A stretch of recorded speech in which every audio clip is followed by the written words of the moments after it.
Добре дојдовте во Stay Clean and Safe, подкаст креиран со финансиска поддршка од Европската Унија. Тука споделуваме идеи, совети и приказни што ќе ни помогнат заедно да изградиме поздрави, побезбедни и почисти заедници.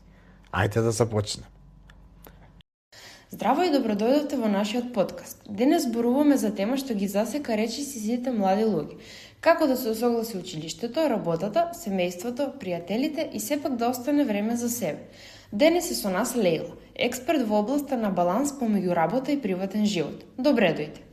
Здраво на сите, јас сум Лејла, предавач и асистент на... Здраво на сите, јас сум Лејла, предавач и асистент професор на факултетот за организацијски студии во Ново место. Балансот е навистина интересна тема, особено кога станува збор за лични искуства. За почеток, често имаме чувство дека немаме доволно време за себе. Дали мислите дека повеќето млади се соочуваат со овој проблем?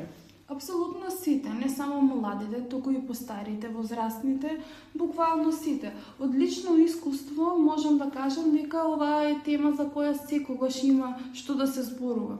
Сите се соочуваме со оваа тема, а особено младите се под поголем притисок, така кажено, и често не знаат каде точно се наоѓаат во животот и од каде да почнат.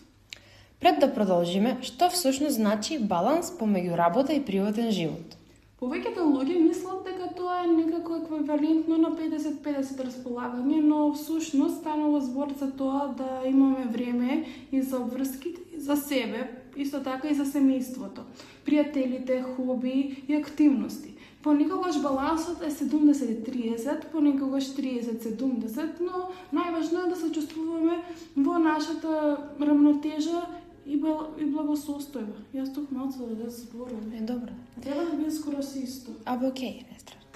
Зошто мислите дека кај младите овој баланс толку лесно се нарушува? Поради општествениот притисок, околината, но и личниот притисок. Многу млади се амбициозни, сакаат да бидат перфекционисти нечесто, но тоа често го нарушува и нивното чувство на благосостојба.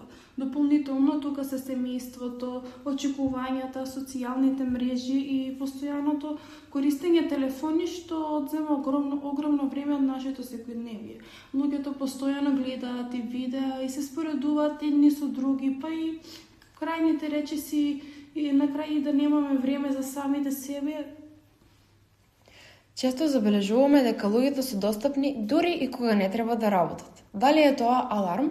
Секако, ако постојат повремените пошти за време на викенди или по работа, тоа е веќе знак за тревога. Ако постојано размислуваме на Outlook или Gmail или сте врзани за телефонот, лаптопот или таблетот, како што сме, тоа покажува дека границите веќе се кратко кажани и избришани.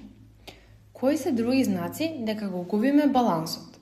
Па, например, замор, недостаток на енергија, губење интерес за дружење, избегнување на обврски. Некои луѓе буквално занемаруваат, бидејќи веќе немаат време ни сила да размислуваат или да делуваат. Тоа влија и на физичкото здравје, и на имунитетот. Најважно е да се слушаме самите себе си. Ако чувствуваме дека нешто не е во ред, најчесто така е. Што можат младите да направат уште денес за да го подобрат балансот?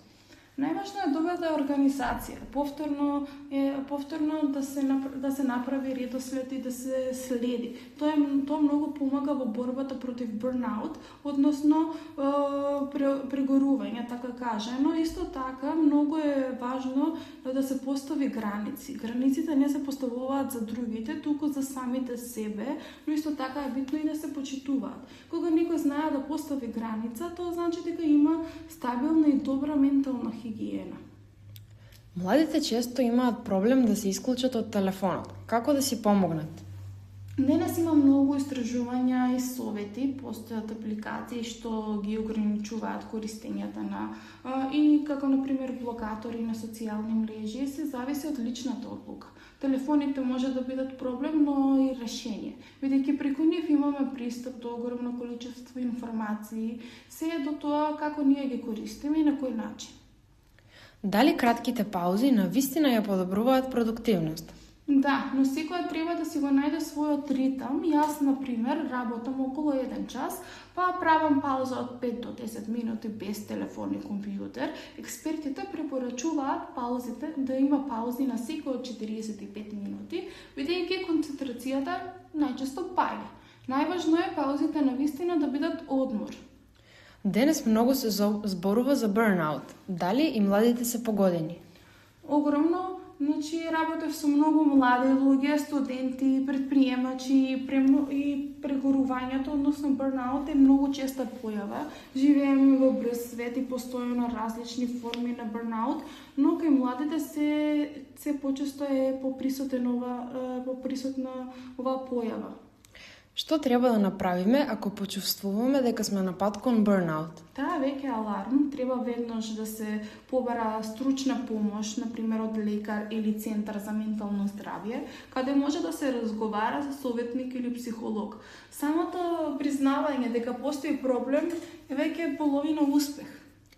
Дали младите ја менуваат работната култура и поставуваат нови граници? Да, денес имаме млади кои се прегорени, но младите кои знаат да се заштитат, тие прашуваат зошто нешто мора да се прави на стар начин.